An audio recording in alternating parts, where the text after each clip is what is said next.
commémoration du 30e anniversaire du départ d'un ami commun. Enfin, je devrais peut-être dire de nos amis communs, puisque on prendra un moment ce soir pour rendre hommage à un autre de nos camarades tombé récemment, Patrick Elie. Et à la fin de la soirée, nous nous pencherons sur un dossier d'actualité, comme les deux aimaient le faire. Cette rencontre dans ce local est symbolique parce que ici, cet immeuble, c'était le dernier lieu de travail de Karl. Son bureau, ben, c'était à gauche, et puis à gauche, et puis à gauche, au fond du miroir, et puis vous étiez sûr de tomber sur lui. Et pendant plusieurs années, il a animé dans cette salle les lundis de relations avec beaucoup d'enthousiasme, d'ardeur. Et comme on est entre nous ce soir, on peut l'avouer, un petit peu de provocation aussi. C'était, enfin, il allait chercher le monde et ça a été toujours des soirées assez animées. Au cours de la soirée, différents camarades, amis, compagnons de route vous présenteront certains aspects, je dis quelques aspects des activités, des réalisations, des intérêts de Karl. On est très conscient qu'on vous présente beaucoup plus un portrait, je dirais un profil en pointillé plutôt qu'un portrait achevé. Ça aurait été un petit peu trop long. Mais nous avons voulu placer au premier plan une dimension essentielle. Karl a été fondamentalement un rassembleur et c'est pourquoi dans la première partie, nous avons laissé ce moment d'échange informel pour nous retrouver, nous reconnaître. Beaucoup d'entre nous, en fait, nous sommes rencontrés pour la première fois par l'intermédiaire de Karl. Et l'idée, c'était de prendre le moment d'apprécier le fait qu'encore une fois, Karl nous aura rassemblés. Je vais maintenant passer la parole à un de ses camarades de route à plus d'un titre, et ce jusqu'au dernier moment. Quand je dis jusqu'au dernier moment, juste devant tombe le cimetière Port-au-Prince, qui a accepté de reprendre pour nous ce soir le rôle qu'on lui connaissait bien dans le temps, celui d'animateur des grandes rencontres dans la communauté, que ce soit pour des problèmes d'adaptation dans la société d'accueil, que les rencontres de solidarité avec le pays d'origine. Alors, je cède donc la parole à M. Ernst Jout. Ernst.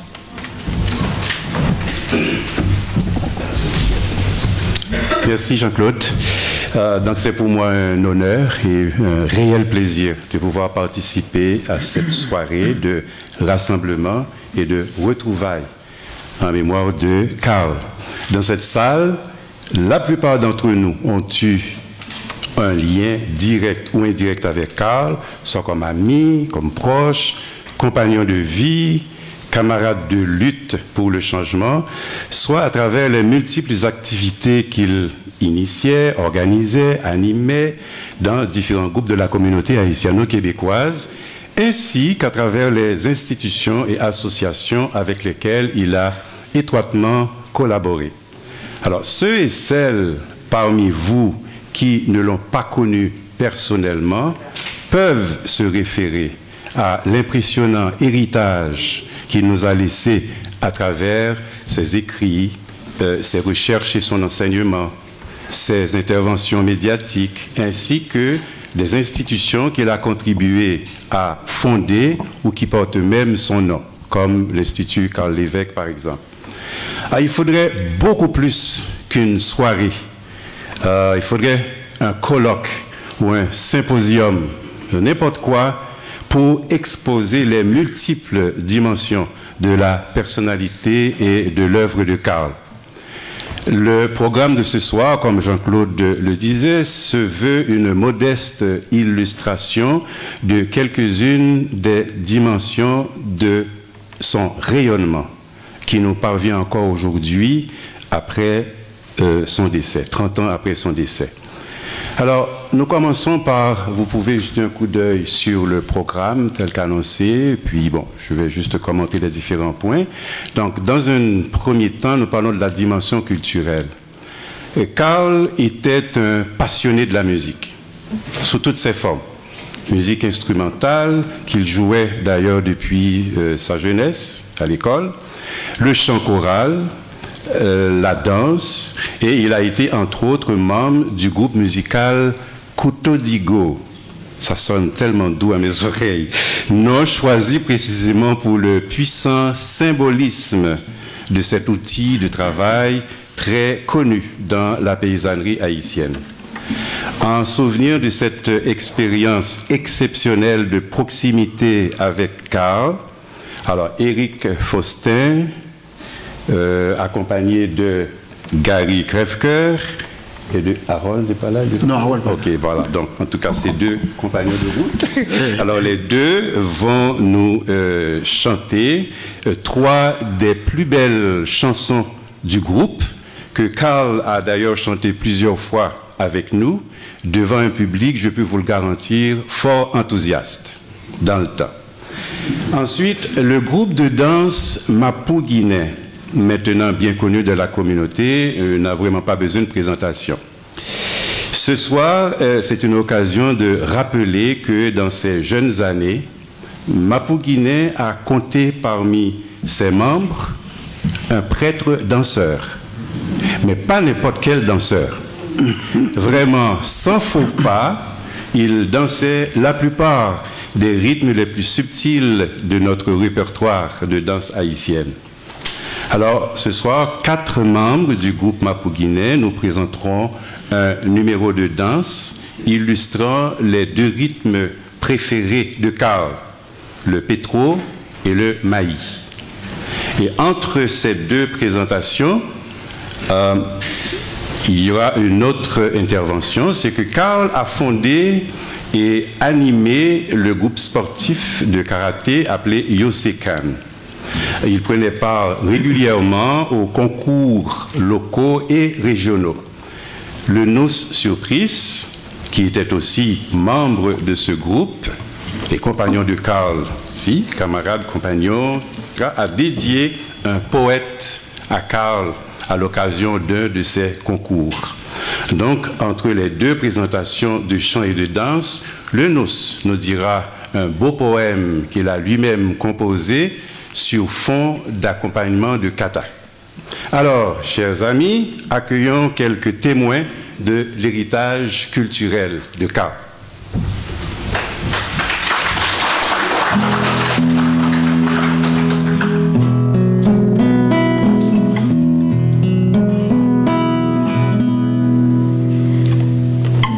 Paysan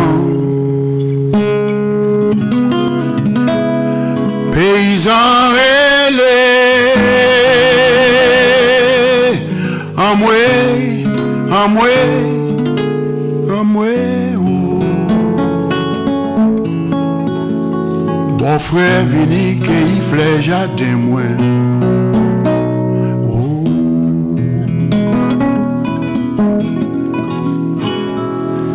Travailleur,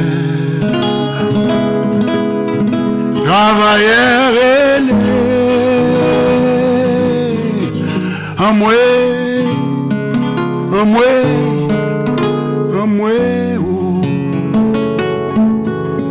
Chez France, vini chita sous fausse couraille, moi.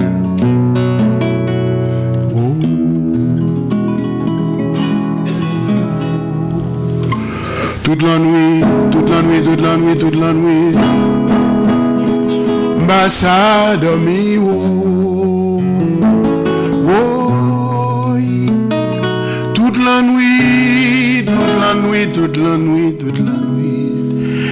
j'aime pas fermer, oh, oh,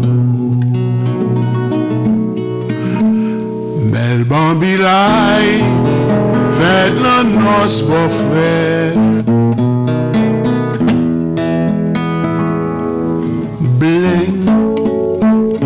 On joue comme ça, va craser sous ta bon frère. Oh, adieu, mon père, bon moi sans moi. Oh, bling, on joue comme ça. Va craser sous ta bon frère. Oh, adieu compère, pas moins sans moi.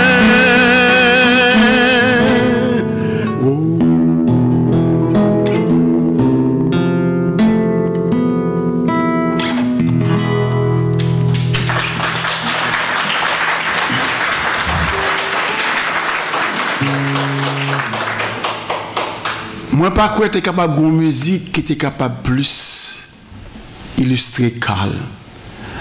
Parce que c'était un monde qui était à la fois proche de paysans et de travailleurs. Il a essayé de faire le pont entre deux secteurs sociaux qui a primé pour la vie meilleure.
C'est écrasé du tout et jardin.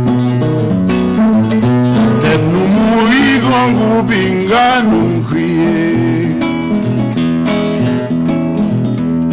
Moi dis nous comme ça, pinga nous crier. Moi dis nous comme ça, pinga nous crier. Moi dis nous comme ça, mais pinga nous crier. On marche contre pour changer la vie. Pour fier monter l'embouchement, pinga nous crier. Mais marrer l'embouchoir n'a pas de nouvelles bayou. Moi dis nous comme ça, pinga nous crier. Moi dis nous comme ça, pinga nous crier. Moi dis nous comme ça, mais pinga nous crier. On marche contre pour changer la vie. C'est nous qui baillons la vie à pinga nous crier. N'a cherché la vie à côté la cacher. Moi dis nous comme ça, pinga nous crier. Moi dis nous comme ça, pinga nous crier. Moi dis nous comme ça, mais pinga nous crier.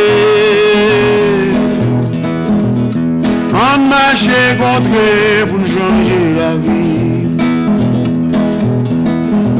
C'est nous qui baillons la vie à pinga nous crier. On cherche la vie à côté la cacher. Moi dis nous comme ça, pinga nous crier. Moi dis nous comme ça, pinga nous crier.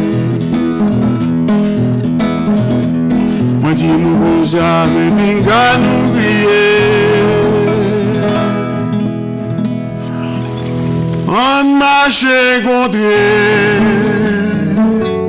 pour nous changer la vie.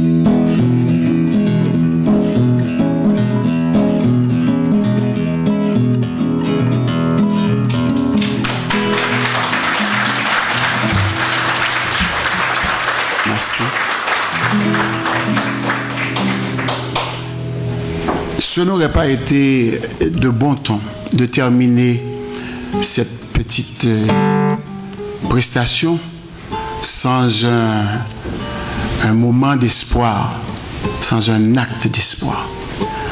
C'est une chanson d'espoir. Moi, crois la paix haïtienne.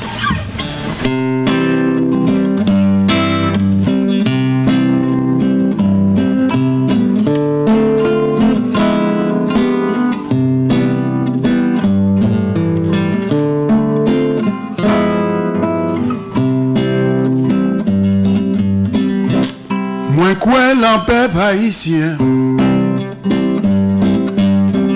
10 millions de monde k'ap koumè pour bâtir un petit pays côté nous tout ka vivre, côté nous tout ka travail, côté nous tout ka joindre manger. Côté richesse, pays à séparer, pour nous tous joindre, petit morceau là-dedans.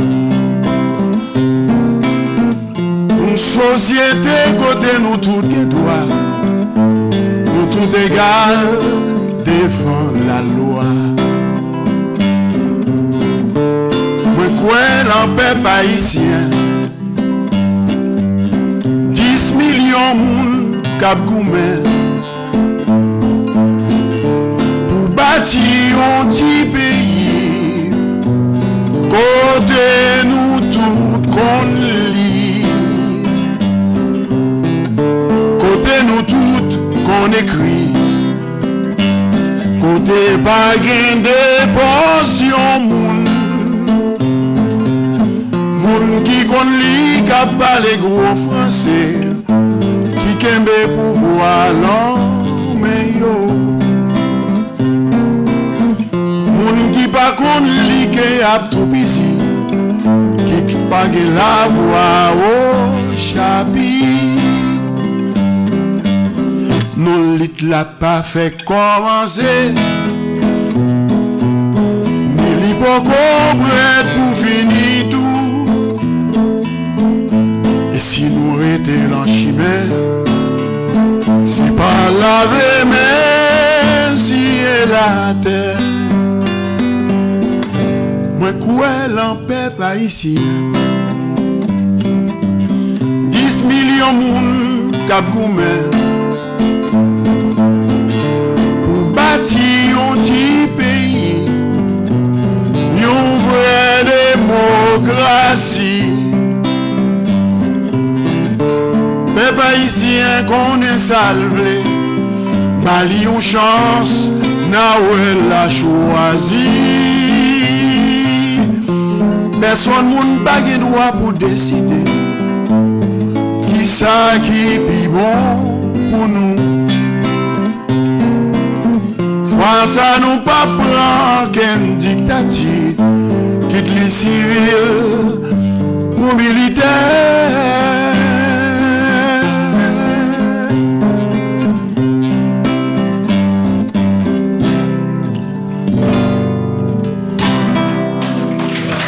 Merci.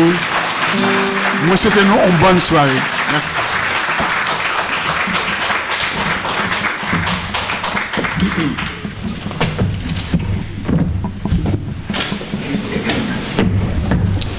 Bonsoir tout le monde.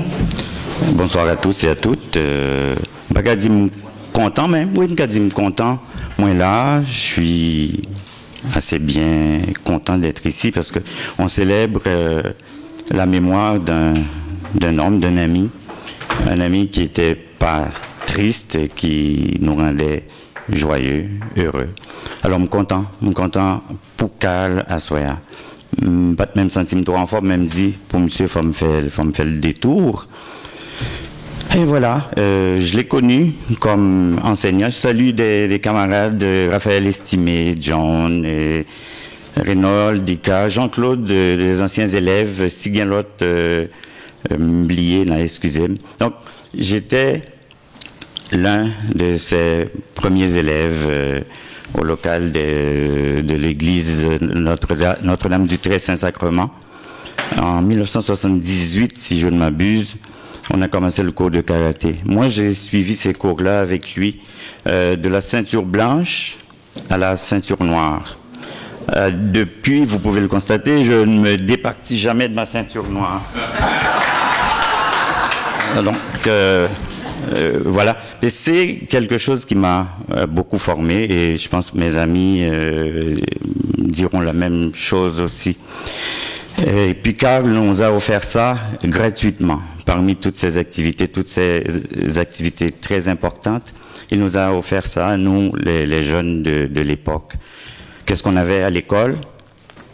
Du ciment, quelques appareils, pas grand-chose. On n'avait même pas de miroir, comme il y en a dans les écoles de karaté modernes, tout ça. Mais quand on allait, on exclut la personne qui parle, quand on allait dans les compétitions, eh bien, souvent on remportait des trophées. Raphaël est l'un des champions, il y a d'autres amis, etc. Moi, j'ai eu un trophée. Et je le garde encore. Je veux offrir un petit poème. Son petit poème est écrit en créole. Et puis, on a l'autre grand ami Karl qui parle là, même quoi Capitaine Deno qui nous entend, Paul Desjans, l'a traduit en français. Donc, ce poème-là, je l'ai écrit en 1986. Il s'appelle Coq Qualité. Ce qui me frappe dans ça, je n'en suis pas témoin, mais on me l'a dit, Paul Desjans, feu Paul Desjans me l'a dit, il m'avait demandé la permission d'inscrire un des vers ou deux sur la tombe du professeur, de Karl Lévesque. Le monde qui est en Haïti, il a dit, moi, je ne connais pas si tu es au courant, mais... OK. Alors, Coq Qualité, bien sûr, dédié à la mémoire de mon ex-professeur. L'orage grondé, li pas pantant, li s'est bouché, le pas capessant. Tempête passée, qu'elle pas cassée. Bœuf dans poteau, pas pé couteau. Quand on tiré, li la pidi, appellité, pour ça fini. Piti, embarredi, la récolter, saleté plantée. Jou va, jou vient, pas gain peut-être. Pour belle des mains, ça gain pour le fait.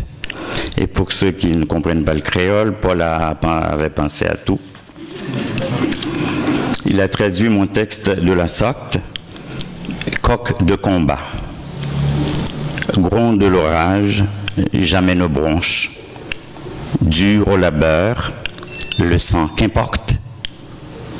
Passé tempête, son cœur tient bon. Bœuf impavide sous le couteau. Le canon tonne, ferme à son poste, lutteur sans faille d'une lutte à mort. Jour après jour, de sang de sueur, moissonnera pleine mesure. Poindra l'aurore, pas de peut-être. À lui demain, demain de gloire. À nous demain, demain de gloire malgré tout. Merci.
Alors merci à Mappo Guinée et puis à tous les autres amis qui nous ont fait partager l'héritage culturel de Karl.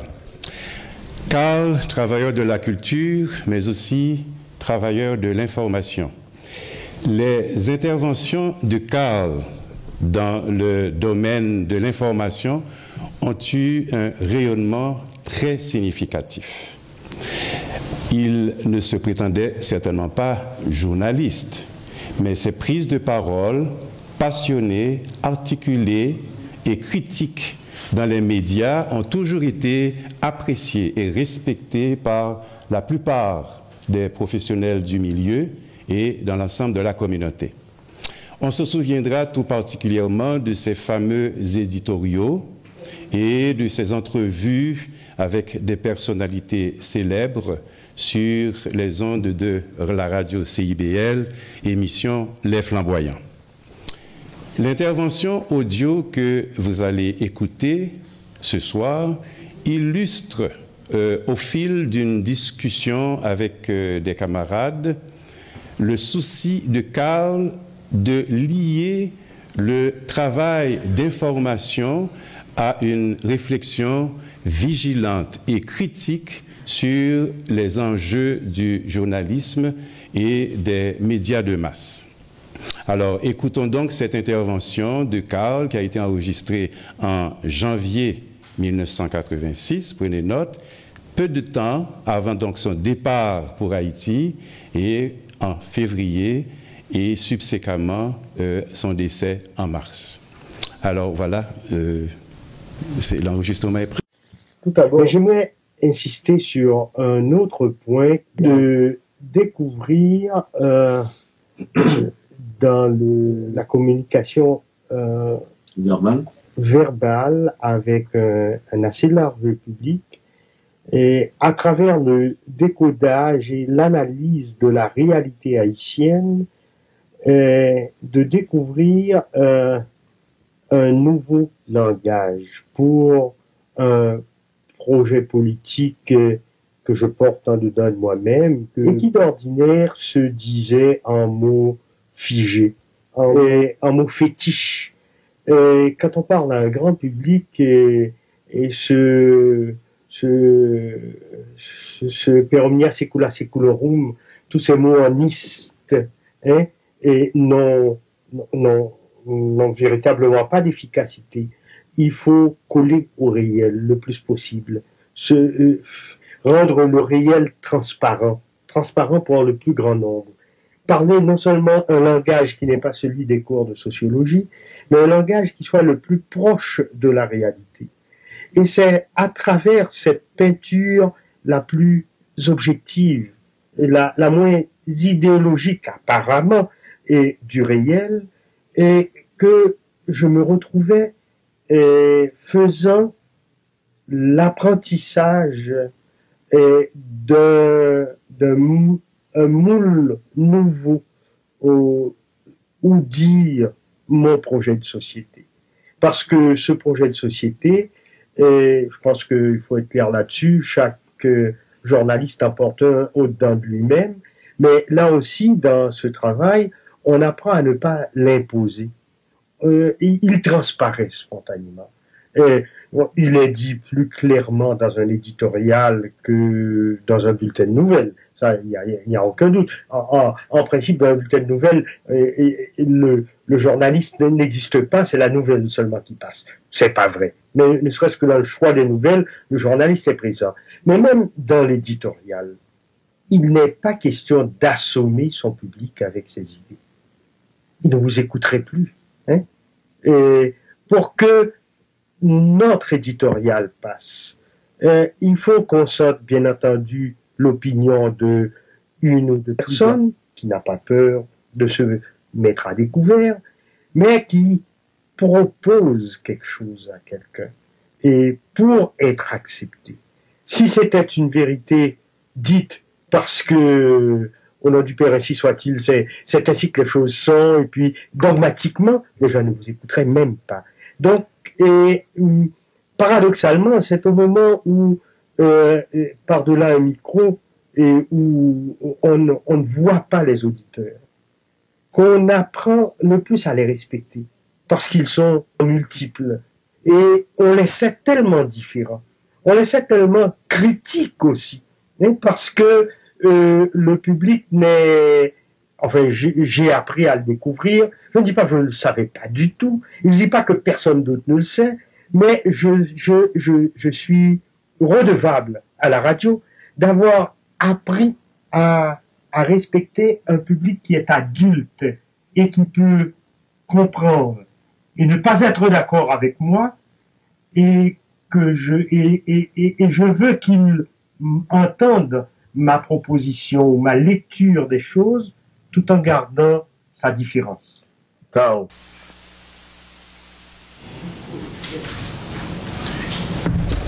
Alors, Carl au travail, c'était comme ça un peu. C'est une illustration du genre d'ouverture, de discussion qu'il pouvait tenir, une ouverture pratiquement légendaire. Carl et la compagnie de Jésus. Parmi les dimensions de la personnalité, de la vie et de l'œuvre de Carl, il y en a une qui est fondamentale. Celle qui constitue sans doute une des clés pour comprendre le paradoxe de Carl. Paradoxe dans l'unité profonde de sa vie intérieure spirituelle et en même temps la multiplicité apparente de ses engagements et de ses luttes pour le changement social.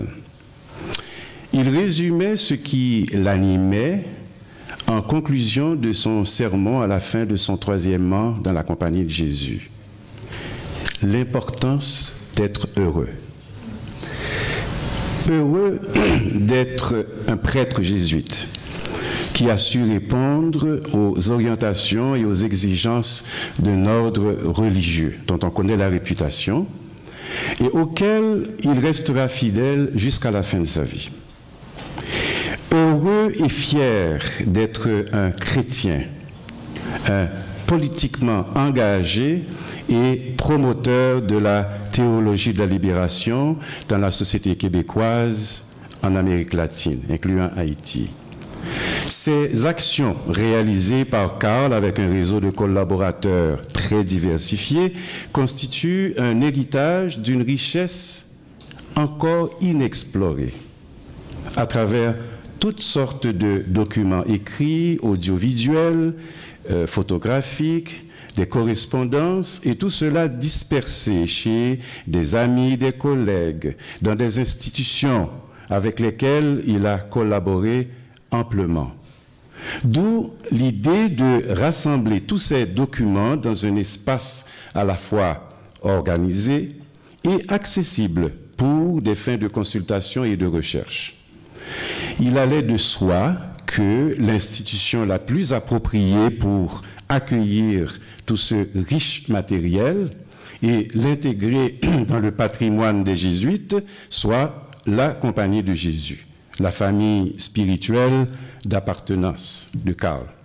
Ce soir, c'est Teresa Roat, directrice des services d'archives à la Maison des Pères Jésuites, qui va nous présenter le projet de fonds documentaire Carl Lévesque. Suivra une présentation de Marco Veilleux d'un diaporama du Centre Justice et Foi, pour souligner précisément la force de l'inspiration chrétienne qui a marqué les longues années de collaboration de Carl avec ce Centre Justice et Foi, bien connu pour sa promotion des droits humains et de la justice sociale. Teresa et Marco.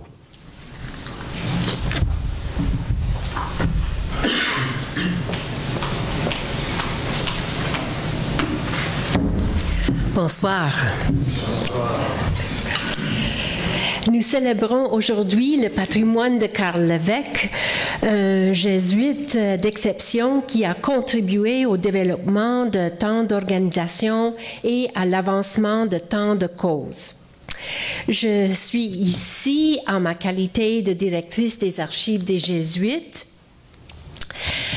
Grâce à Elisabeth Garand, j'ai déjà eu le plaisir de faire la connaissance de certains d'entre vous.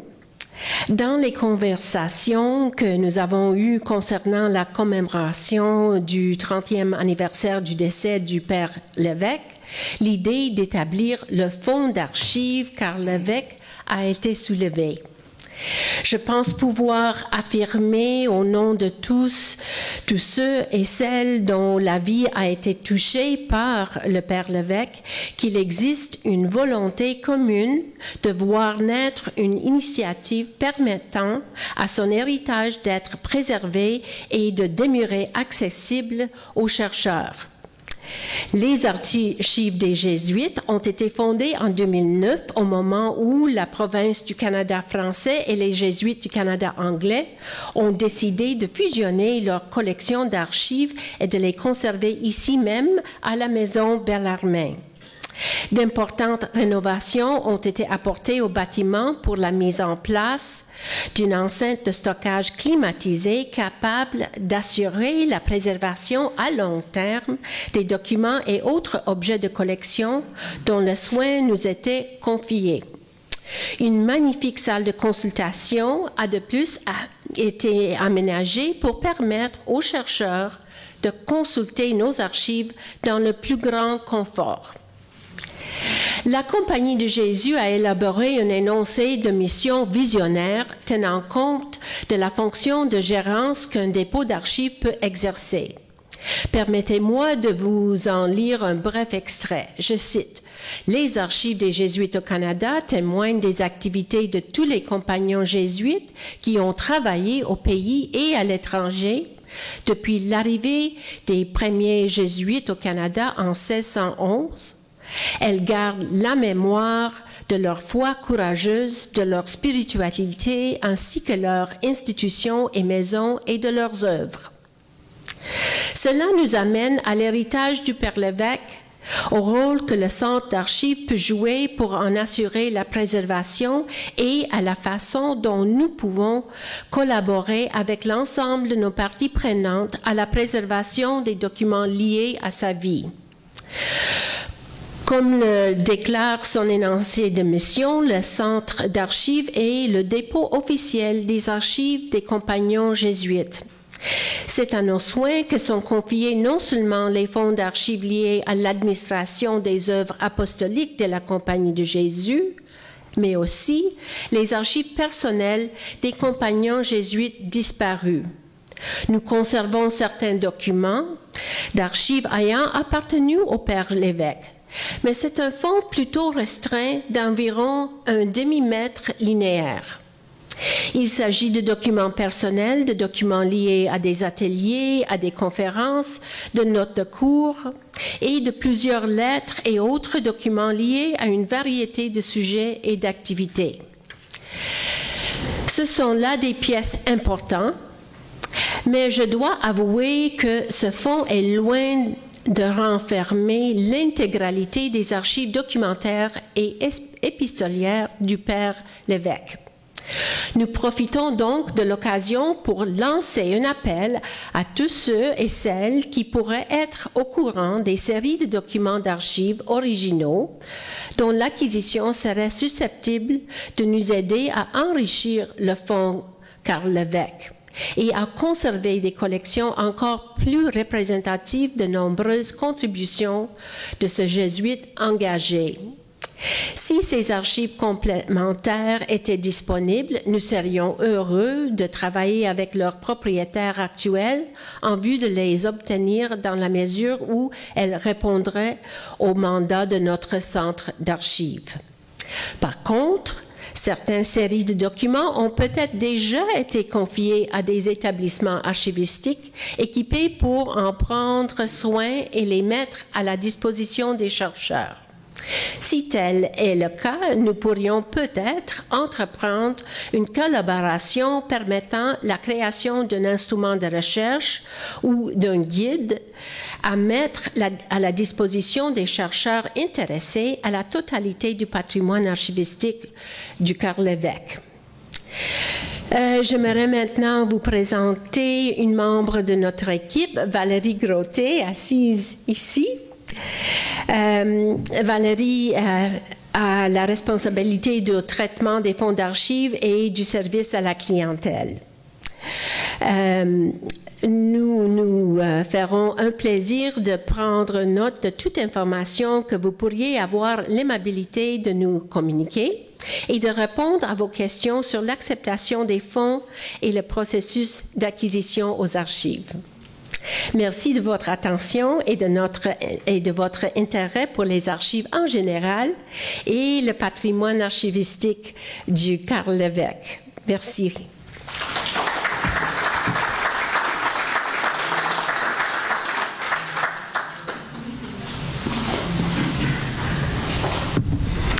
Bonsoir. Alors, nous allons voir un court diaporama d'environ 3 minutes, très bref, pour recevoir et goûter 2 citations de Carl-Lévesque tirées du livre d'Hérold Toussaint, intitulé « Sociologie d'un jésuite haïtien, Carl-Lévesque, éducateur politique », publié en 2014. La première citation vient de la revue Relations en septembre 1982. Elle nous parle d'une foi engagée pour la justice, typique de l'option de la Compagnie de Jésus, surtout depuis les années 1970. Carl était un jésuite profondément inscrit dans cette option.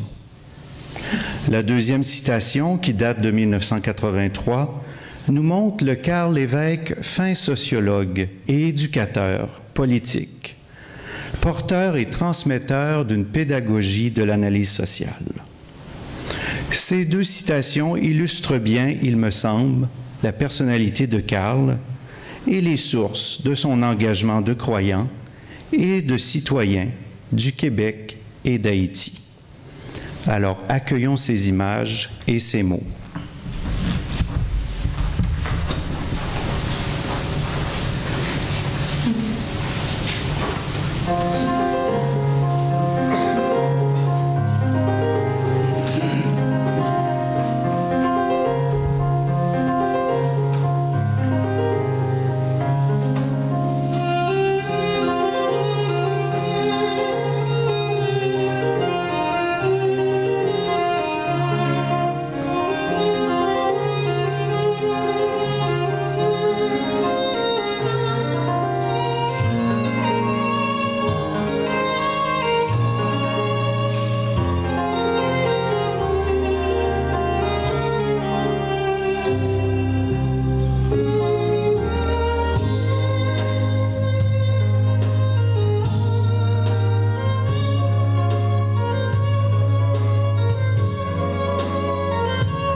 paroles et images à méditer. Le prochain point, hommage à Patrick Elie. Ce n'est pas par hasard que le nom de Patrick Elie est associé à cette commémoration du 30e anniversaire de décès de Karl. Même si 30 années séparent leur décès, même s'ils ont eu des parcours de vie différents, la proximité de Karl et de Patrick est réelle. En plus d'être cousins, ils partageaient le même sens de l'engagement et la même détermination dans les luttes pour le changement social. Le courage de leurs actions et la rigueur de leurs réflexions critiques ont fait d'eux des témoins et des leaders appréciés et respectés tant dans la communauté haïtienne au Québec que dans les milieux de coopération et de solidarité internationale. Contrairement à Karl, qui n'a pas pu poursuivre son combat en Haïti pour les raisons que l'on sait, Patrick, lui, a continué le combat sur le terrain jusqu'à la fin de sa vie. Pour rendre hommage à Patrick, nous avons deux intervenants. Gigi Dominique, la fille de Jean Dominique, et qui est en même temps membre du collectif contre l'impunité, et Franklin Minty. Gigi, Franklin. Gigi d'abord, parce que moi ça va être dire quoi.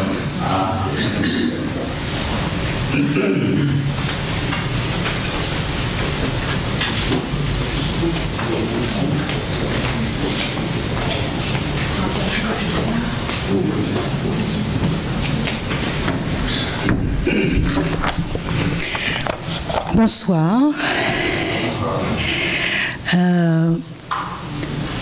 Je vais vous parler très brièvement moi-même. J'ai connu Patrick en Haïti essentiellement. Nous étions amis, camarades de combat et aussi collègues parce que Patrick a fait de la radio. À Radio Haïti, il avait une émission de jazz. Mais aujourd'hui, j'ai choisi de vous lire un texte qui n'est pas de moi, parce que ce n'est pas nécessaire de réinventer la roue.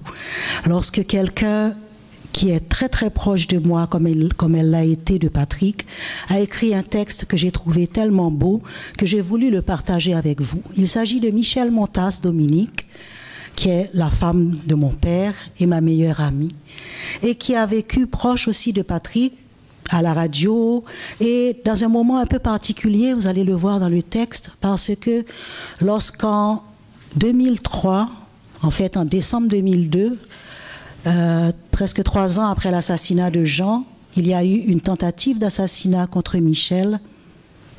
Patrick a été un de ceux qui s'est tenu près d'elle, allant jusqu'à lui servir de garde du corps. Il venait le matin à 6 heures du matin dans sa voiture, il frappait à la porte et quand Michel sortait, il l'accompagnait jusqu'à son travail pour être sûr qu'elle était en sécurité. Donc c'est vous dire à quel point c'était quelqu'un qui était un ami exceptionnel.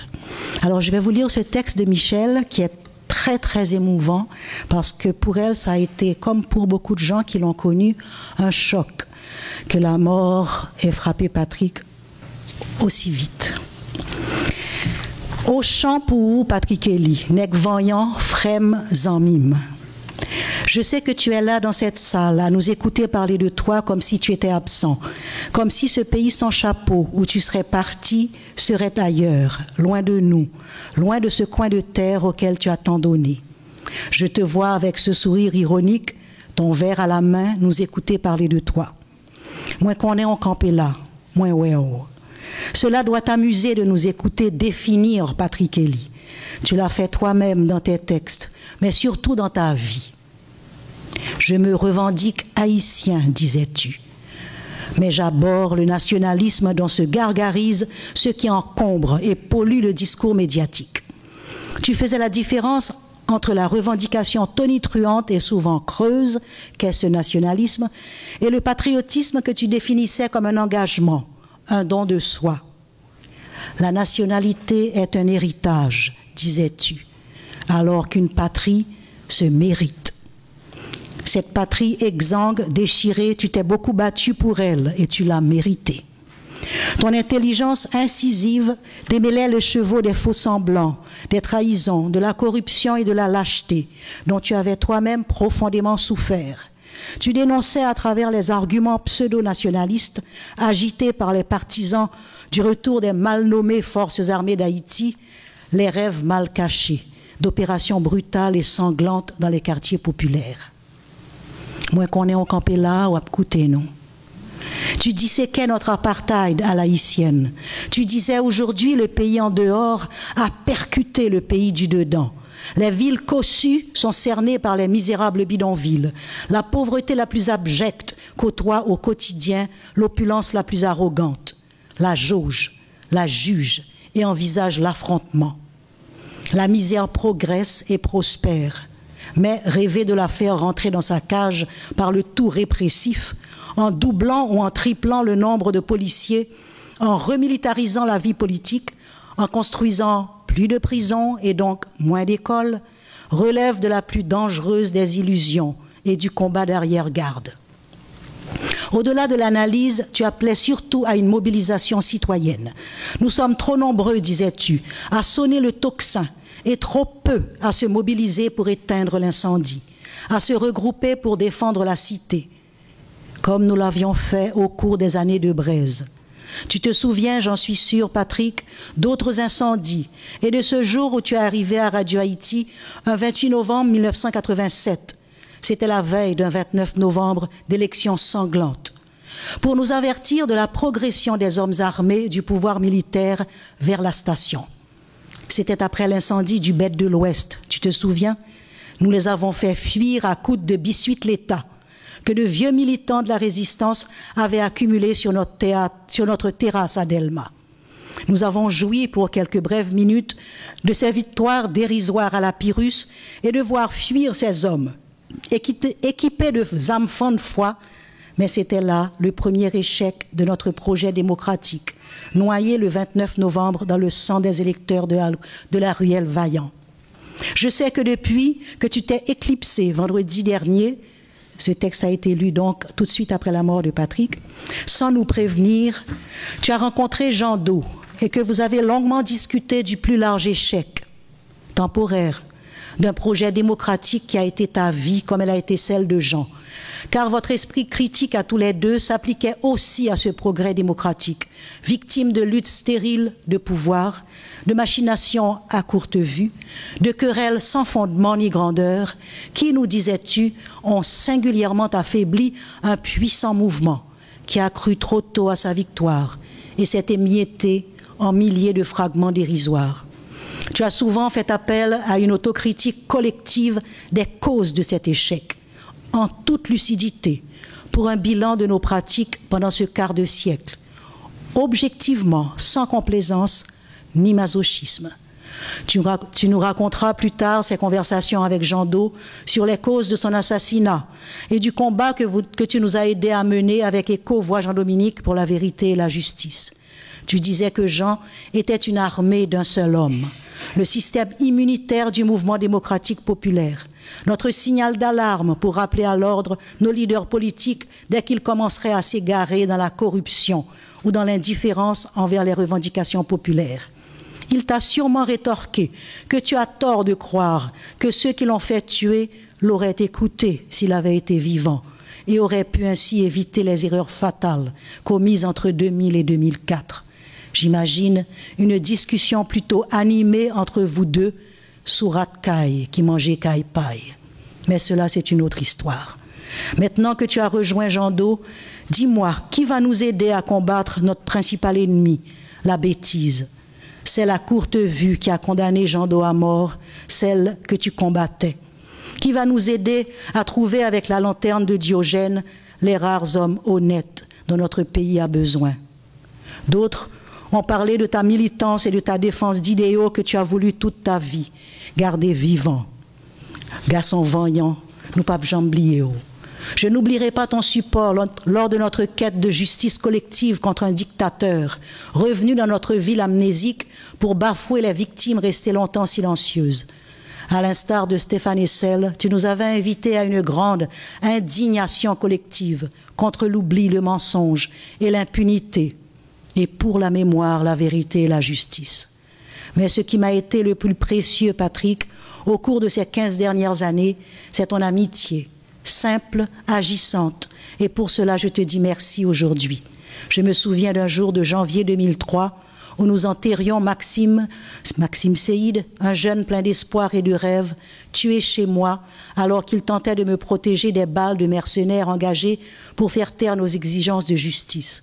Tu me servais ce jour-là de garde du corps à la cérémonie au Sacré-Cœur, comme tu m'accompagneras ensuite très tôt chaque matin, de chez moi à la station, jusqu'à ce que nous soyons forcés de fermer Radio Haïti pour éviter d'autres pertes en vies humaines, combien précieuses.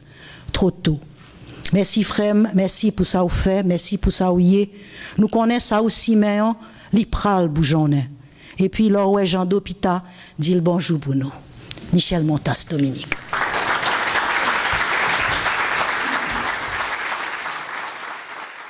À l'ami et compagnon de lutte, Patrick Elie. Mon témoignage tente d'exposer, non pas en salle, mais en diaporama, ce qu'a été pour Patrick le sens de sa vie et de son engagement politique. Nous nous sommes connus à Montréal, vieux copains, au tout début de la lutte en diaspora contre la dictature à vie des Duvalier. Nous sommes à ce moment au lendemain de la succession du bébé dictateur à son papa dictateur. Le jeune étudiant Patrick Elie arrivait alors de Sherbrooke pour des études de doctorat en chimie à l'université McGill. Il s'est tout de suite engagé avec énergie et conviction dans la bataille pour une Haïti libre de dictature et socialement juste. À Montréal, nous avons milité ensemble dans un même comité d'action patriotique jusqu'au retour de Patrick au pays natal en 1980. Nous avons poursuivi ce combat commun en Haïti à mon retour temporaire au pays au sein du comité Fred Coriolan. Nous l'avons poursuivi plus tard dans la diaspora contre le putsch militaire de 1991-94, puis lutter ensemble au sein d'une commission présidentielle pour la formation à l'étranger d'un premier contingent d'une police nationale professionnelle respectueuse des droits et libertés. Nous en avons démissionné devant le manque de volonté politique officielle de faire aboutir une telle mission. Le pouvoir ne connaît pas, pourrait dire Patrick, avec Mme Lise Payette, qui démissionna de son ministère dans le premier gouvernement du Parti québécois. Secrétaire d'État en 1994-95 au ministère de la Défense, dirigé par un ex-officier de l'armée duvalieriste, peut-être réconciliation dans l'impunité exige, Patrick se retire de l'appareil du pouvoir discrètement. Patrick Elie, un militant artiste constant, engagé droit, hors de la compromission, dans le mouvement pour une Haïti juste et solidaire. Peut-être pour faire advenir plus vite cette société alternative, Pat a dû parfois chercher dans le noir des chemins découpés qui, au bout de la nuit, apparurent introuvables.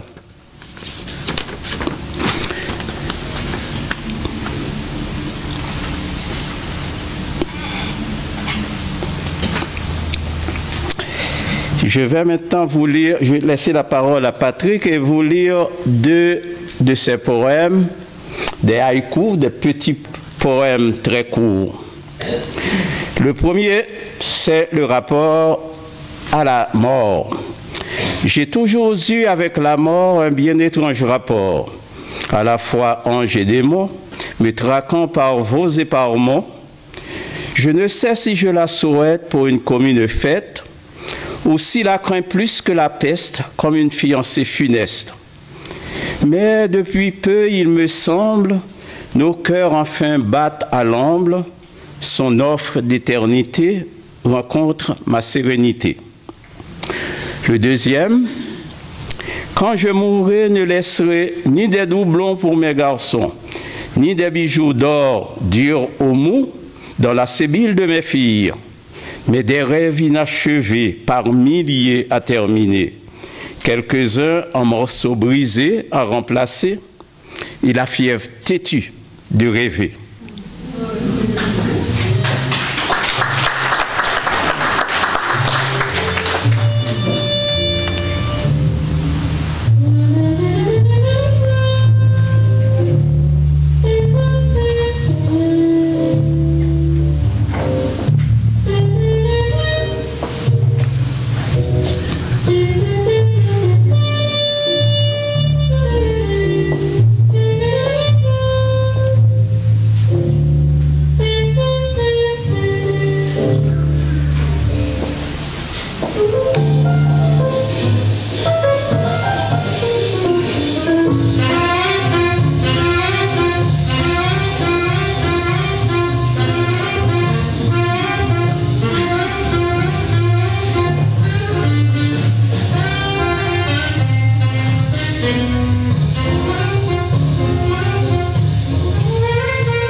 Après l'arrivée au pouvoir du courant Lavalas en 1991, la coordination de la lutte contre l'abus et le trafic de drogue est confiée à Patrick.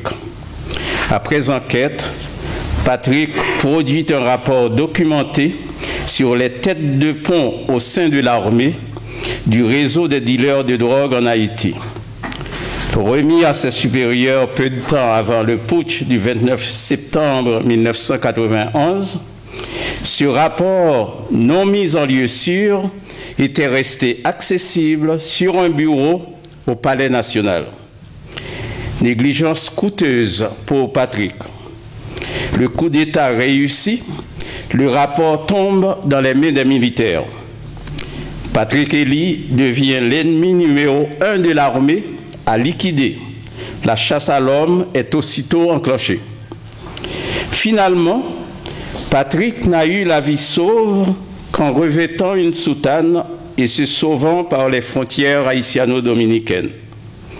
Sans doute, l'habit ne fait pas le moine, mais l'habit du moine peut parfois sauver.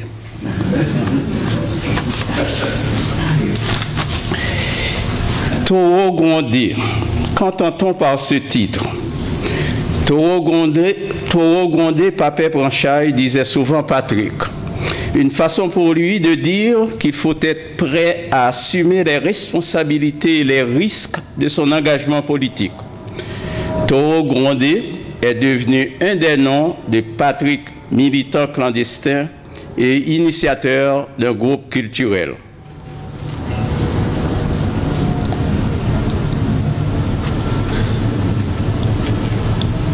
Nous semblons avoir oublié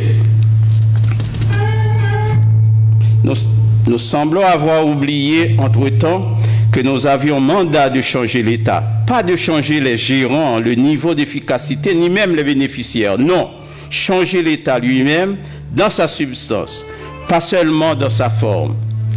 Lettre de Patrick en 1996 au président Préval et Aristide.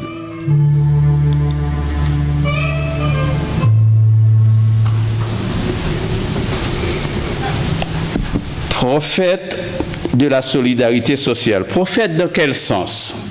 D'abord, dans le sens étymologique du mot grec prophémie, parler pour, au nom d'eux. Ensuite, par évocation de la mission des prophètes de la Bible, dénoncer l'oppression des puissants au pouvoir, combattre l'injustice sociale. J'espère que le pape Benoît XVI ne m'en voudra pas de sembler voler le titre biblique de prophète pour l'attribuer à de simples mortels. J'espère aussi que ni Jandot ni Pato ne m'en voudront de sembler les faire entrer dans une compagnie cléricale d'inoubliables curés admirables.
L'un des points que Karl et Patrick avaient en commun, en plus de ce que nous venons de voir, de leur orientation sociopolitique entre autres, c'était leur souci de lier l'action à la réflexion critique, en s'appuyant sur ce qu'on est convenu d'appeler dans le milieu l'analyse concrète de la situation concrète.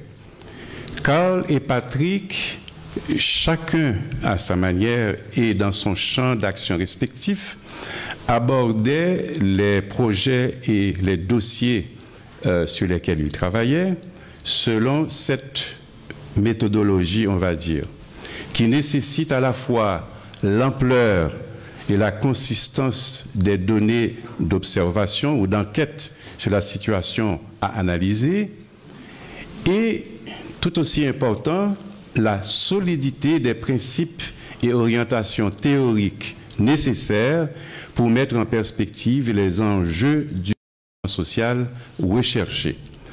Donc le très actuel dossier sur l'industrie minière en Haïti, qui a beaucoup d'implications pour Haïti, est un de ces dossiers dont la complexité ne permet aucune improvisation, mais nécessite une rigoureuse prise en compte et la mise en perspective des données concrètes de la situation.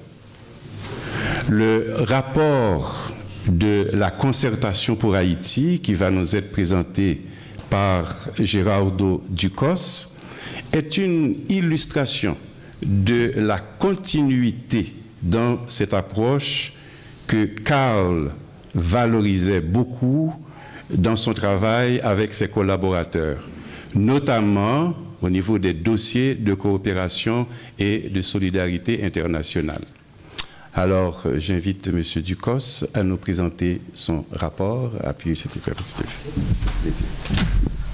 Merci, bonsoir à tout le monde. Je tiens à remercier le Centre Justice et Foi pour m'avoir invité encore une fois à venir partager avec vous les fruits de labeur de la concertation pour Haïti, en fait, qui est un regroupement d'organisations de la société civile basée au Québec et d'individus dont je suis membre. Donc la CPH existe depuis 1994 et donc on m'a mandaté pour faire une enquête, en fait une recherche préliminaire sur la question de le développement du secteur minier en Haïti, quelque chose qui est d'actualité. Alors on va voir, vous allez me voir faire des gestes, en fait c'est lui qui va manipuler ma... voilà. Donc, ça commence par cette belle photo de l'île Hispaniola. Oui, on peut avancer, s'il vous plaît. Je vais passer vite sur les membres de la CPH. Donc, mon intervention s'appelle l'industrie minière en Haïti, donc les enjeux et réalités. Il y a 2 rapports qui ont été publiés.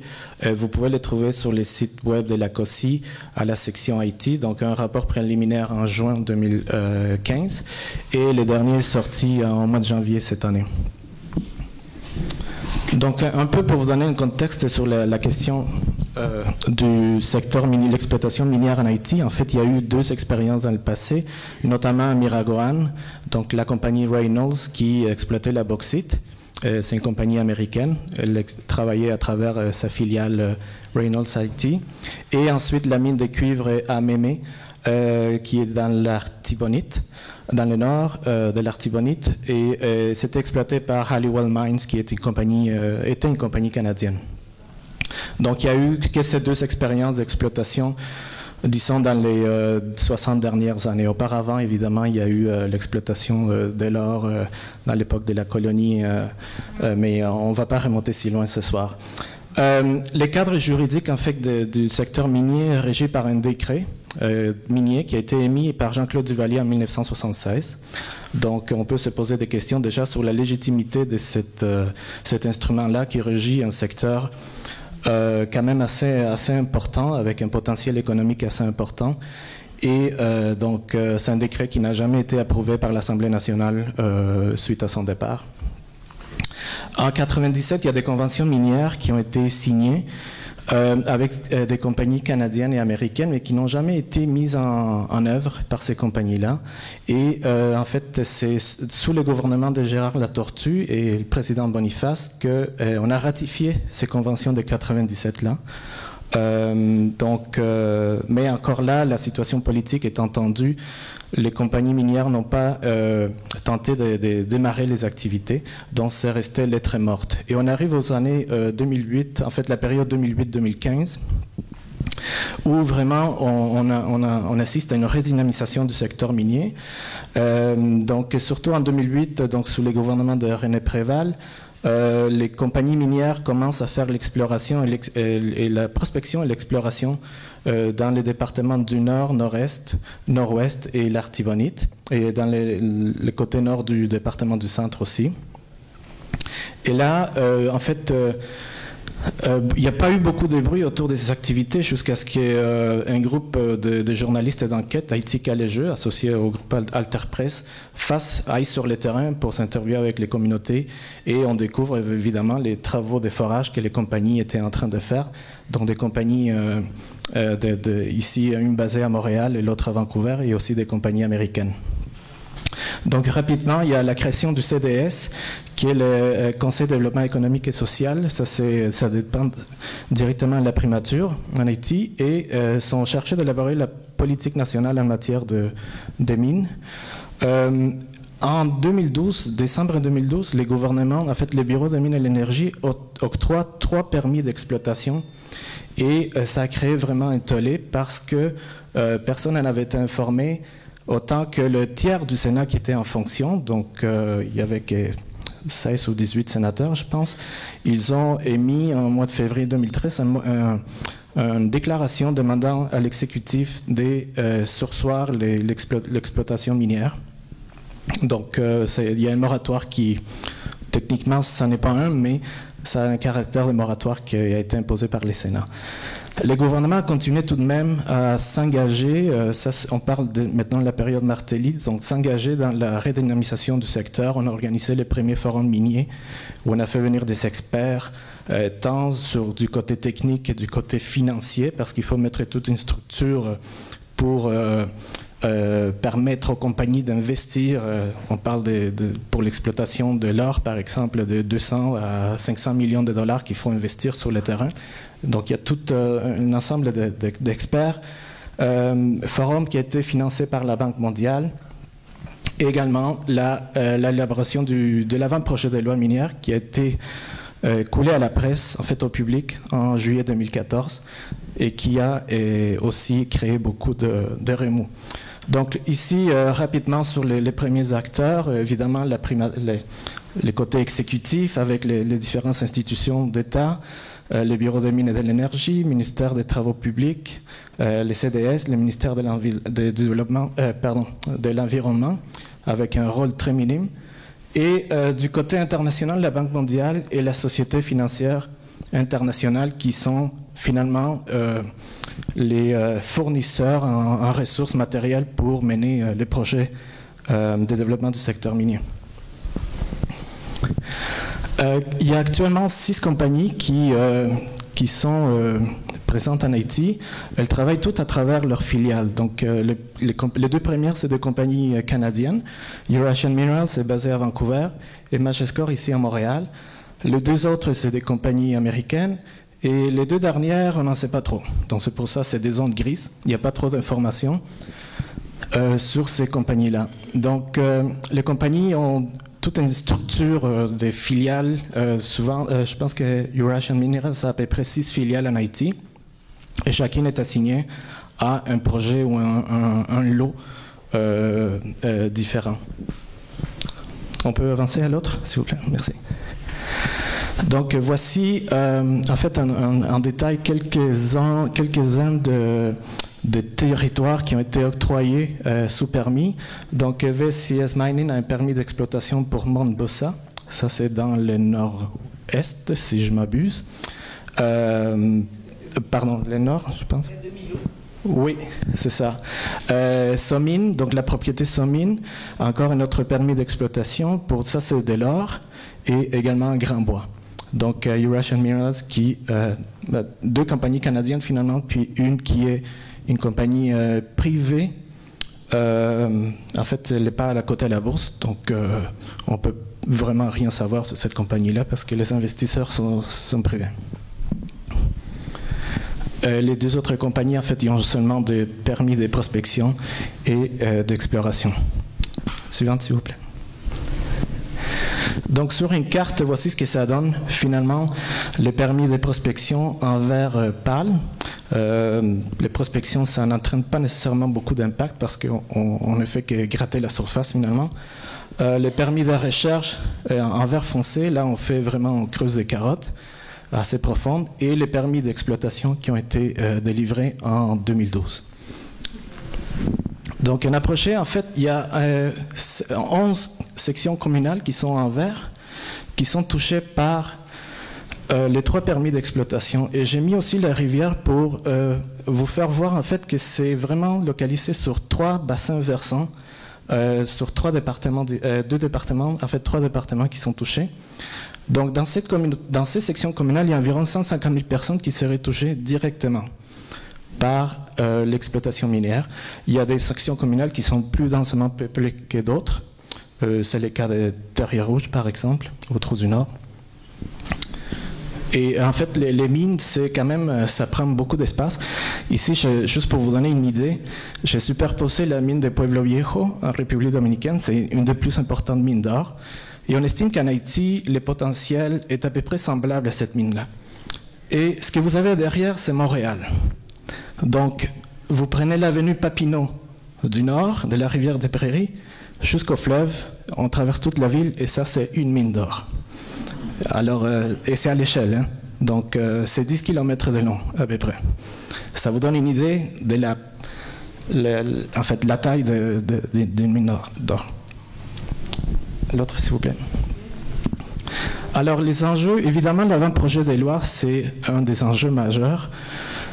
Il y a une deuxième version qui a été celle qui a été coulée à la presse, aux médias finalement et au public. Et en fait, j'ai voulu vous montrer comment on a procédé. Finalement, on a gardé ça à huis clos. C'est les investisseurs et les compagnies minières qui ont été consultés. Il n'y a eu aucune consultation avec la société civile, ni les communautés qui sont susceptibles d'être affectées. Évidemment, les organisations de droits humains ou de protection de l'environnement, ou même le Parlement, n'ont pas été mis au fait des contenus de cet avant-projet de loi. Suivante. Donc, la motivation derrière cette réforme légale qu'on veut instaurer, évidemment, il en faut une, à mon avis, parce qu'on travaille actuellement avec un décret qui a été émis par un dictateur, un ancien dictateur. Il faut vraiment un nouveau projet de loi sur la question minière. Mais l'État, en fait, l'envisage d'une autre manière. Lui, il veut moderniser les secteurs et surtout, ils abordent une approche vraiment commerciale où il n'y a aucune participation de l'État. Dans d'autres pays, en Afrique, l'État peut se donner un 10% de participation gratuite dans les projets miniers, c'est-à-dire qu'ils ne vont pas investir de l'argent, mais ils ont quand même un siège auprès des investisseurs pour déterminer les politiques ou l'avancée des projets. En Haïti, il n'y a rien de cela, en fait, de prévu dans cet avant-projet de loi. On veut faire, en fait, du secteur minier les moteurs du développement du pays. Il y a tout un plan de développement qui veut faire d'Haïti un pays émergent en 2030. Et on veut finalement aller tirer les ressources, aller chercher des ressources financières dans les secteurs miniers pour réaliser ces plans-là. Donc, l'État, en fait, un autre aspect de cet avant-projet de loi, c'est que les compagnies minières sont finalement chargées d'aller chercher les soutiens des communautés et de faire le développement au niveau local. Donc l'État, en Haïti, on le sait, n'est pas présent, mais encore, il ne cherche pas non plus à l'être. Donc il laisse totalement les développements locaux dans les mains des compagnies minières. S'il vous plaît. Évidemment, ce projet de loi minière a des grandes lacunes, surtout en évaluation environnementale et sociale. Il faut que j'ajoute que les projets de loi étaient développés par une équipe technique, incluant des consultants de la Banque mondiale et en fait un expert international et des membres du gouvernement. Donc il n'y a rien par rapport à la compensation des personnes qui seraient touchées ou qui devraient quitter les zones d'exploitation. Donc il y a vraiment, ça ne tient pas compte des standards internationaux qu'on retrouve ailleurs dans d'autres pays. Et qu'est-ce qui est plus troublant, c'est que selon cet avant-projet de loi, il y a une clause de confidentialité sur toute l'information, tous les documents qui se rattachent au projet minier. C'est une clause de confidentialité valable pour 10 ans. Donc il y a un manque de transparence, de participation et des communautés, mais aussi d'information. Voilà, et l'accès à l'information, en fait, c'est un des enjeux majeurs actuellement, parce que les communautés n'ont pas n'ont pas eu accès à l'information de la part de l'État.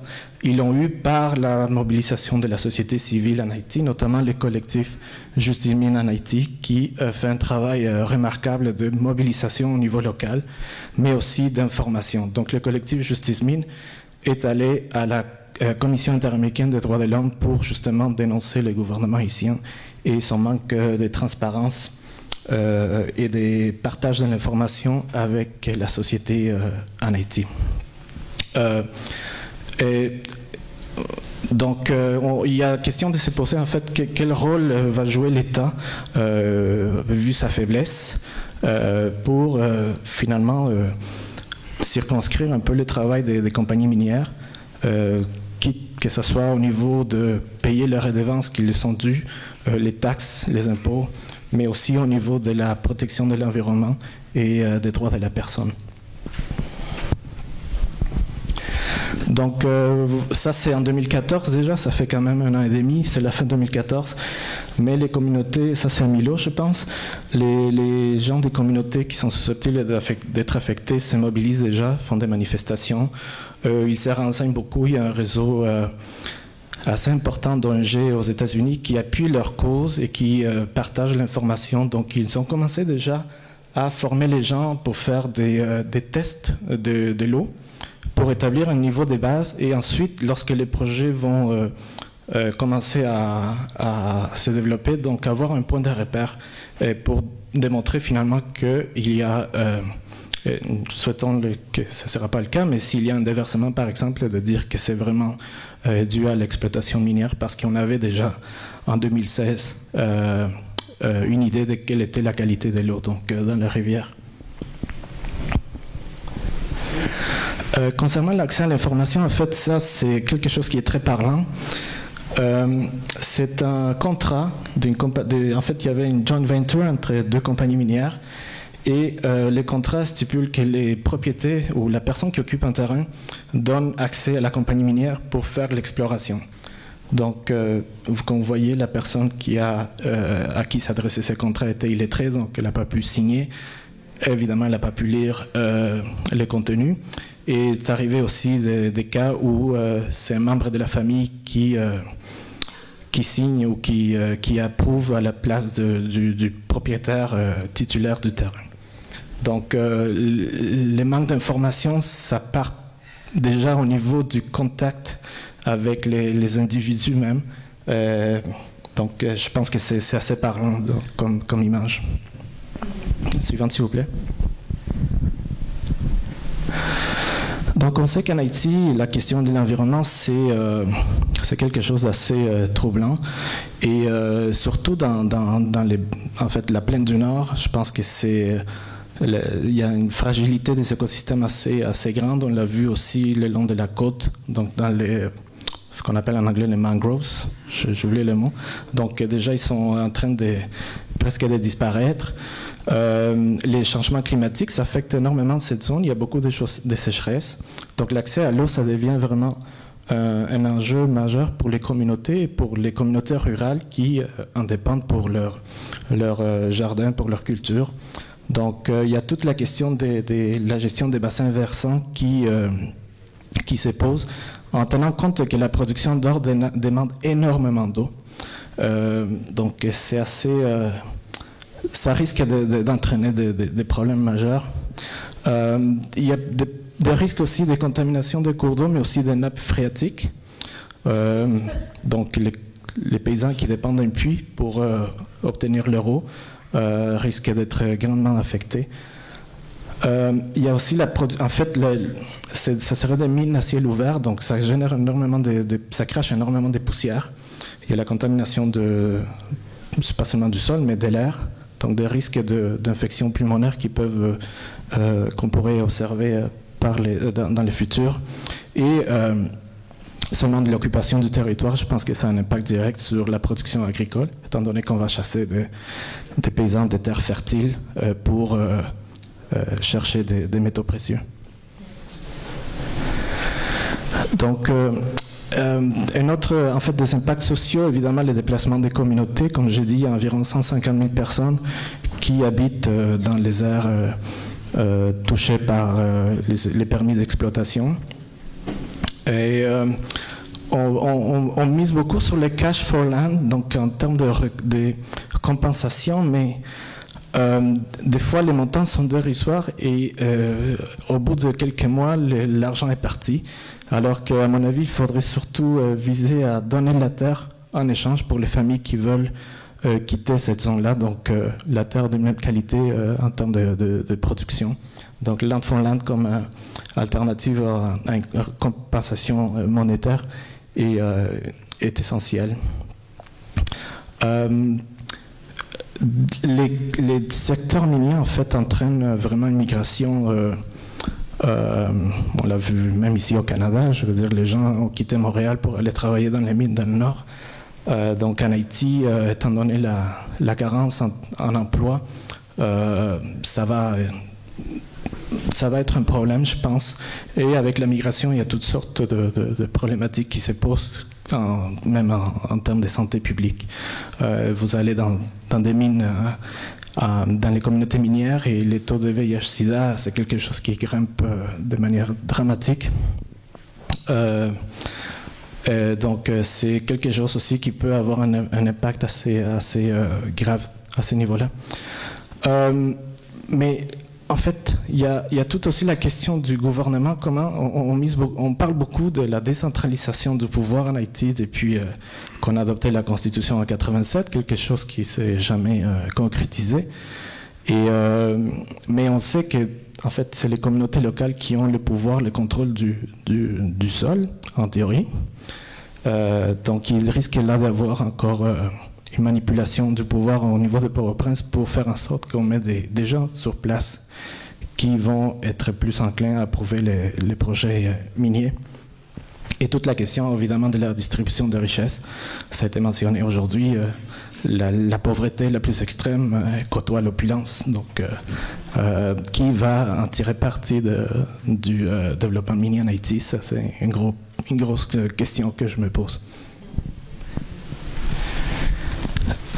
Il y a lieu de se questionner sur le rôle du Canada dans tout ça, étant donné que le Canada, c'est le pays où siège le plus grand nombre de compagnies minières au monde. Donc, les sociétés minières canadiennes sont présentes dans 104 pays. Juste en Amérique latine, il y en a 1046 qui sont, en fait, c'est des projets.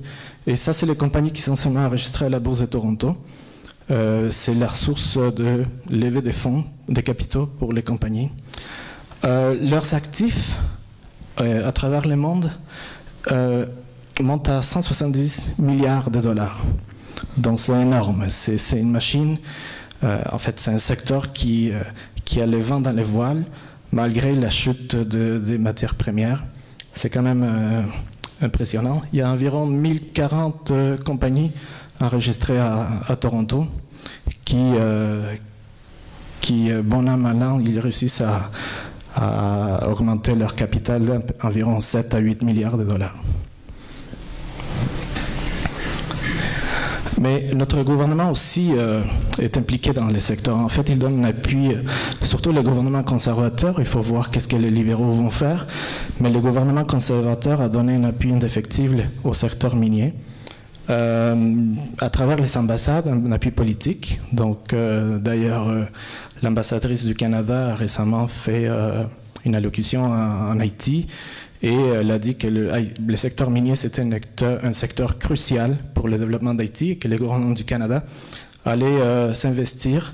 Et d'ailleurs, c'est quelque chose qui est tiré finalement de la stratégie d'engagement du Canada pour Haïti, qui va de l'année 2015 à 2020. Donc on cible déjà les investissements dans le secteur minier pour les gouvernements canadiens. Il y a l'appui économique aussi à travers le Développement économique Canada, où on donne des prêts, des centaines de millions de dollars, on investit dans le secteur minier, dans les compagnies. On va négocier des traités bilatéraux de protection des investissements étrangers.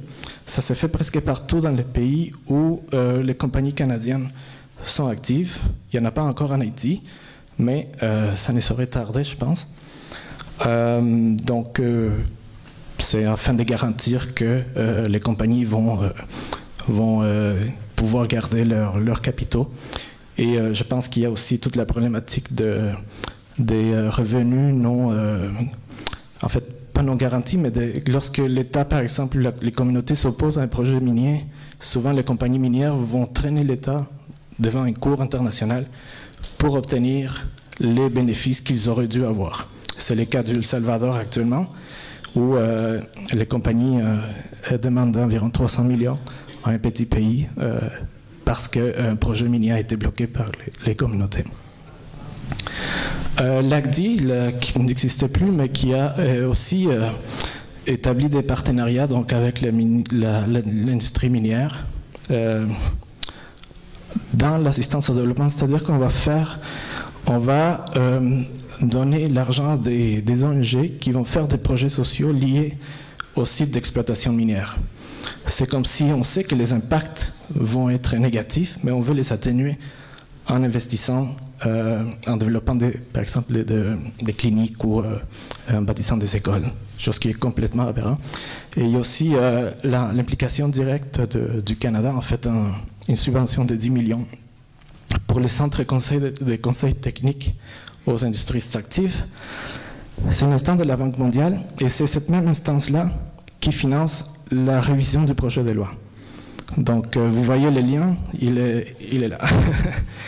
Alors, c'est quelqu'un qui a été... En fait, tous les projets de révision du cadre légal en Haïti est soutenu par ce centre de conseil-là, à qui le Canada a donné 10 millions en 2012. Et c'est le principal bailleur de fonds de cette instance-là, environ 2/3 des fonds du centre de conseil. Ils ne travaillent pas seulement en Haïti, ils le font partout. Leur objectif, c'est finalement d'aider les États à pouvoir négocier des conventions minières, mais on sait que c'est toujours au bénéfice des compagnies. Alors, voilà. Prochaine, s'il vous plaît. Et voilà, je pense que c'est tout. Merci à vous.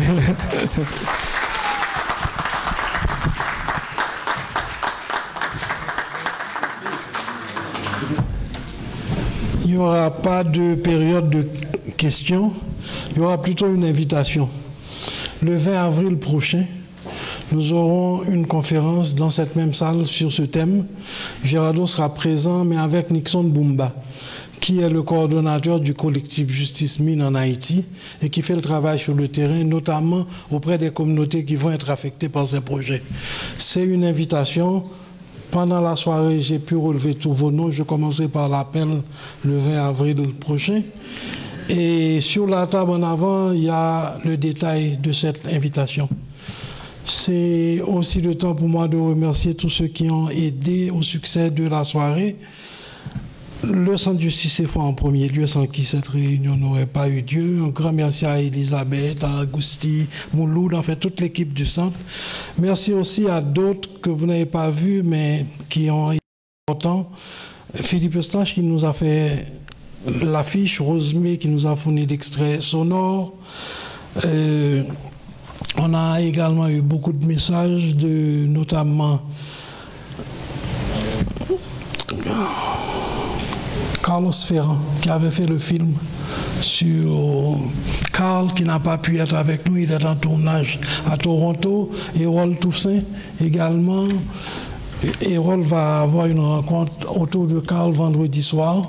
Il y a un autre compagnon de route de Carl, Dani, qui va avoir une rencontre dimanche à Petit Gouave. Enfin bref, il y a eu un message de Diane Gariepi également, du réseau des politiques et chrétiens. Antonio Artuso, c'était le réseau de solidarité avec le Brésil, notamment du temps des militaires. Enfin, on a eu vraiment beaucoup de messages et j'essaierai de les rendre disponibles.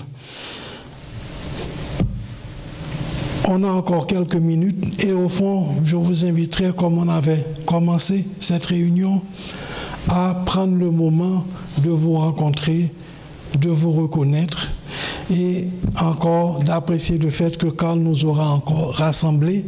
Bon retour à la maison et on se revoit le 20 avril, j'espère. Bonsoir à tous.